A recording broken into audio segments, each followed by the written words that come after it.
Mass జాతర 2 hours 24 minutes run time ఉన్న ఈ మూవీ ఈరోజు ఈవినింగ్ థియేటర్స్‌లో ప్రీమియర్స్ వేయడం జరిగింది. ఈ మూవీ ఎలా ఉందో తెలుసుకోబోయే ముందు మా ఛానల్‌కి ఎవరైనా కొత్తగా వచ్చినట్లయితే దయచేసి సబ్స్క్రైబ్ చేసుకోండి. మూవీ విషయానికొస్తే నాకైతే పర్వాలేదనిపించిందండి. రవితేజ గారి కోసం ఒకసారి ఖచ్చితంగా చూడొచ్చు. స్టోరీ లైన్ ఏంటంటే సిన్సియర్ రైల్వే ఎస్ఐ అయిన రవితేజ గారు ట్రాన్స్‌ఫర్ అయ్యి అడవివరం అనే విలేజ్ వెళ్తారు. అంతకుముందే అక్కడ డ్రగ్ స్మగ్లింగ్ అనేది జరుగుతూ ఉంటుంది.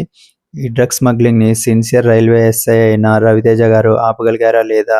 ఆపడానికి ఆయన చేసిన ప్రయత్నాలేంటి? ఆయన ఎదుర్కొన్న సవాళ్ళేంటి? అనేది మిగతా స్టోరీ. పర్ఫార్మెన్సెస్ విషయానికొస్తే రవితేజ గారు అదరగొట్టేశారండి. ఆయన ముందు సినిమాలో లాగానే హై ఎనర్జెటిక్ లుక్స్‌తో, మాసివ్ యాక్షన్ సీన్స్‌తో సినిమా మొత్తం వన్ మ్యాన్ షో లాగా నడిపారు. రవితేజ గారి తర్వాత మెయిన్‌గా మనం చెప్పుకోవాల్సింది నవీన్ చంద్ర గారి గురించండి.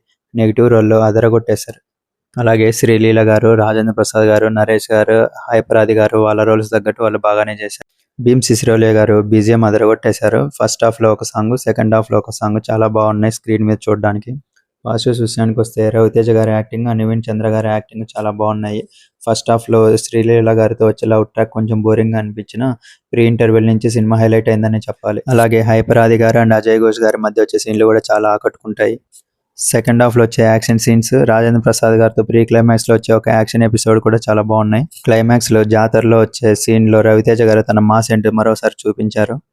నెగెటివ్స్ విషయానికొస్తే స్టోరీ పెద్దగా ఏమీ లేదు అండ్ శ్రీలీల గారితో వచ్చే లవ్ ట్రాక్ సీన్స్ కూడా బోరింగ్‌గానే అనిపిస్తాయి. అలాగే సెకండ్ హాఫ్‌లో క్లైమాక్స్‌లో వచ్చే సాంగ్ కూడా ఫ్లోని దెబ్బతీసినట్టుగా ఉంటుంది. ఫైనల్ వర్డిక్ట్ ఏంటంటే స్టోరీ పెద్దగా లేకపోయినా రవితేజ గారి మాస్ పర్ఫార్మెన్స్ కోసం ఖచ్చితంగా ఒకసారి అయితే చూడొచ్చు. మాస్ ఆడియన్స్‌కి, యాక్షన్ మూవీస్ ఇష్టపడే వాళ్ళకి ఈ మూవీ చాలా బాగా నచ్చుతుంది. ఫ్యామిలీతో చూడొచ్చు. దీనికి నేను ఇచ్చే రేటింగ్ 3/5 అండి. మీకు నా రివ్యూ నచ్చినట్లయితే లైక్ చేయండి. అలాగే సబ్స్క్రైబ్ చేసుకోండి. Thank you.